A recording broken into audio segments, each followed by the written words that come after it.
We're going to try and tackle a number of questions here. We'll limit the amount of response time just so that we can move through a few of these issues that you brought forward. Some great ideas, great questions, and we promise to have you all out of here no later than exactly 9 o'clock, and we will provide our candidates with one final opportunity to make a summation or a closing remark to you. So I've got one here. I think I'll try and distill this into one. We had 3 or 4 questions regarding infrastructure.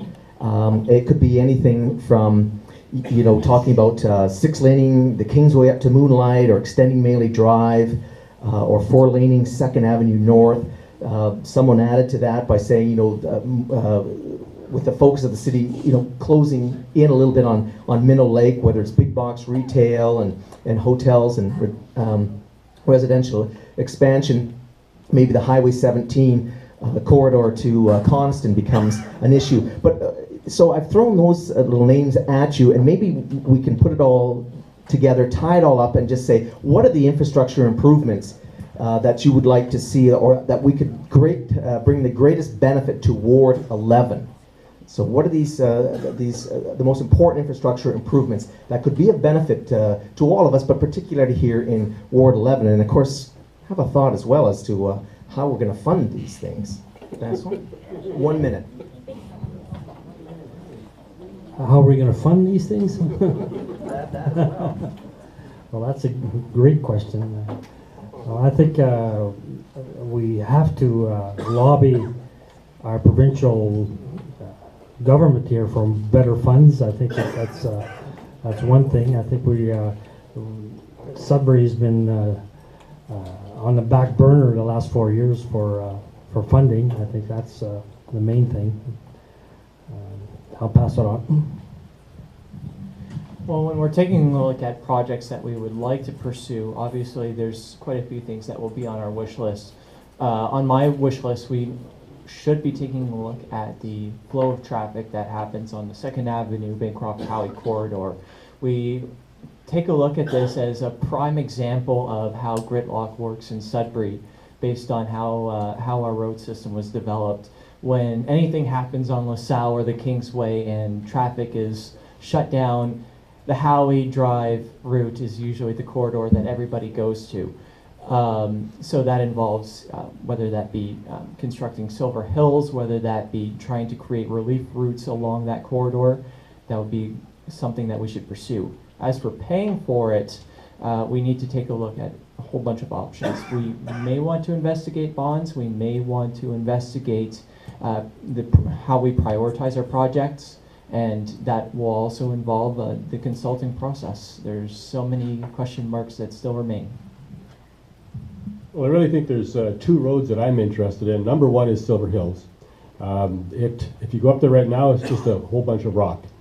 And I've been encouraging the company to go ahead and finish that. They own that right away until they finish it. When it's finished, then we own it. And I really want that done, because that's going to take a lot of pressure off 2nd Avenue. And 2nd Avenue, 15,000 vehicles a day going down 2nd Avenue. I mean, that's just crazy. And so the next thing that we can do that is not terribly expensive is to finish the Kingsway properly. It's never been finished properly. If you get past the Toyota dealership, it goes down to 4 lanes. If we could take that right through to Brady, as it's supposed to be done, the cost is $25 million. And to do that, we need to have a tripartite agreement between the federal government, the province, and us. We could get that done, man, it would take a lot of pressure off us. Thank you. Thank you. I tend to agree with Mike Blesky that the Bancroft-Howie corridor needs to be really looked at. Our transportation study that has been taking place is delayed now by 2 years. We need to get that done. We need to look at alternate routes to service our neighborhood, particularly off of Howie. I too have met with the owners of Silver Hills, and I think that would be one good alternative roadway to the Kingsway. The Kingsway, yes, needs to be improved. Not only is it a terrible eyesore, but I believe that that should be done instead of Maley Drive, and it will have a bigger impact on our community than Maley Drive. Thank you. Funding and infrastructure, I bet you all want a nice simple answer for that, don't you? I wish I had one, but I don't think any municipal leader ever could come up with one. But it would take hard work to find tangible solutions. One of the things that I've noticed, you've probably all noticed, is that we seem to make decisions in silos when it comes to infrastructure. So we'll lay a road, we'll dig up the road, because we need to fix the pipes underneath. That is a massive waste of money. Money that we've literally just washed down the sewer. And by preventing silly decisions like that and making sure that there's cohesion throughout the decisions that are made when addressing our infrastructure, we will save millions of dollars. It's not just roads that are falling apart, but our water and our waste infrastructure is falling apart as well. We need to have big solutions and think about all the various aspects of these infrastructure solutions if we are going to come up with any good solutions that don't end up costing us more or making things worse. And just to extend that conversation for a moment, because a number of candidates in all walks of this race have been talking about, funding these infrastructure plans and how do we do it. And a mayoral candidate has suggested that there could be a long-term plan to pour money and pay it back. But we also have to recognize that we're an aging population, etc., and things and times are changing. So, can we fund infrastructure through a municipal bond program? Can I get your thoughts on that? Well, it's a good idea. I think we should have a good look at that. I think it's there's a possibility there. I think that's a good idea. Well, as I mentioned before, it was an option that we can consider. I don't feel that it's the solution to all of our problems. For example, if we take a look at the number of our deficit for our infrastructure, it's not going to cover all of that. And if we do, it's not exactly the best option. So we can at least take a look at municipal bonds as a option for a portion of the deficit that we have for our infrastructure, but not the entire portion. It's too bad people don't read their history. I was on regional council in 1992 when we were paying 18 cents out of our dollars on our debt. 18 cents. Do you know what that means, ladies and gentlemen? We couldn't do anything because all we were doing was paying off that damn debt. I am opposed to this type of huge infrastructure borrowing. Small one, yeah, maybe you want to do Lawrence Street, you want to borrow 8 million, that's fine. But this idea of 600 million is foolish. It doesn't work. We've seen it before, ladies and gentlemen. Don't go down that road, please. All you do is you're going to put your kids at risk for paying that for your mistakes. Don't do it. We learned from our past. Please don't do it. Thank you. I have reserved my opinion on the municipal bonds because I have not yet seen a business case. I haven't seen the numbers. I haven't seen what portion of our deficit we want to look at in terms of getting municipal bonds. I'm not against borrowing if it makes sense.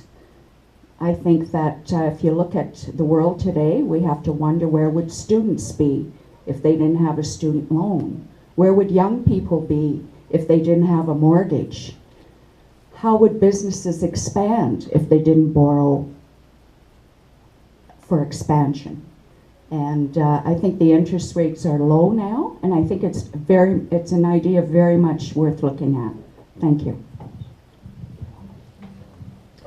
We have seen a lot in the media about municipal bonds. Each one of the mayoral candidates has come up with a different idea that they've shared as to how they're going to address the infrastructure that's failing here in the city. My biggest issue when I hear about borrowing, it's borrowing to fix what's broken.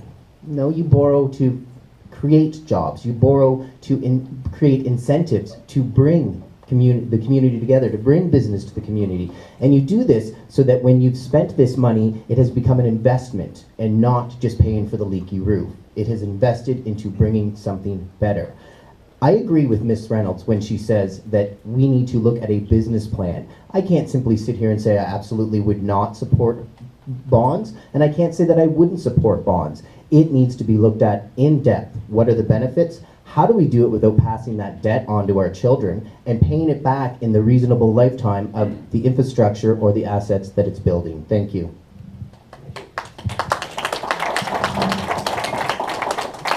We'll likely come back to that subject in just a moment, but let's just change course for a moment, because we had a couple of different questions which we'll try to roll into one here. Some of you referenced in your remarks about relationship building, or the current series of relations that goes on at City Council right now, and it sometimes appears as though we don't have that mutual or that consensus or that united commitment to getting the job done for all of the citizens of the city of Greater Sudbury.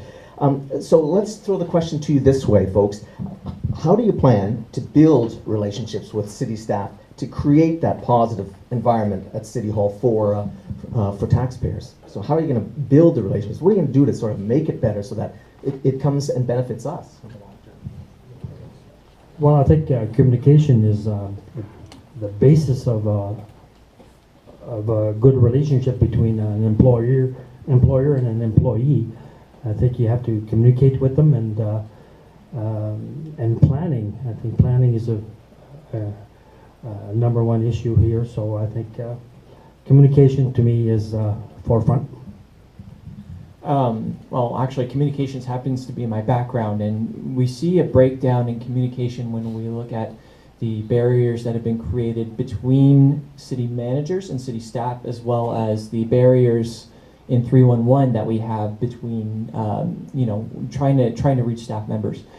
We need to be able to, first of all, open up channels between people directly to the staff in order to try and find some kind of easy way to solve problems in a timely manner. But when it comes to council and staff, I feel that departmental meetings are going to be crucial. I believe that they aren't held enough.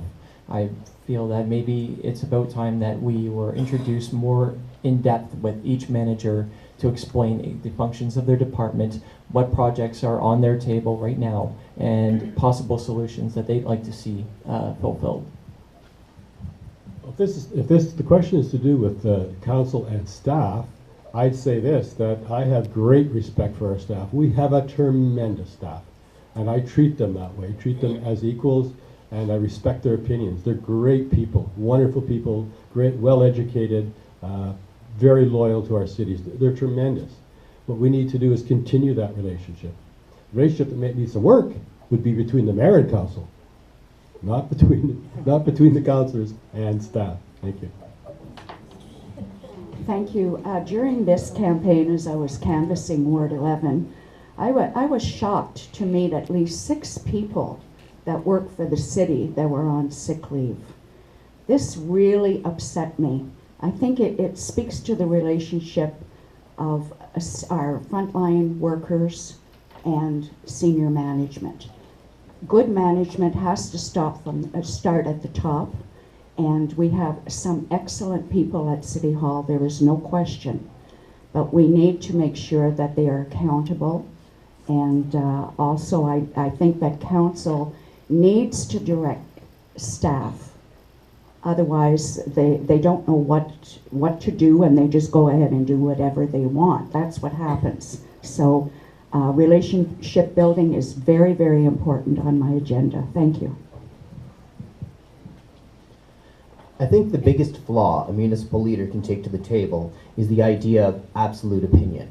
My opinion on any topic isn't absolute. In fact, there's room for me to evolve that opinion as I listen to others at the table. And this also includes listening to staff, communicating with staff, but also serving the purpose of being the leadership to staff. It is integral that we act like this as municipal leaders.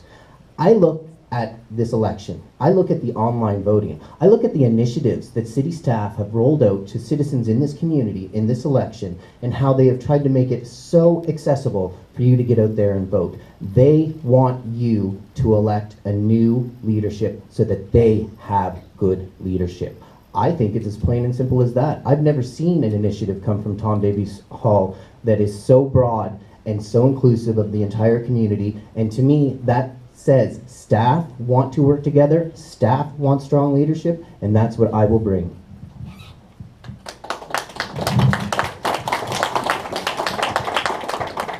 Let's move to the environment, shall we? Because this is Ward 11. We've got Minnow Lake. We are certainly on the roadway to Ramsey Lake. So we've got some very important waterways in our community, and everyone has concerns, whether it's our friendly Canada geese that spend way too much time on our shorelines, to the blue-green algae problem that has come along. So from an environmental standpoint, what do we want to do to ensure the cleanliness of our lakes that bring us our drinking water, but just from a recreational standpoint and to a quality of living standpoint? What do we do about the blue-green algae problem and goose, among other things?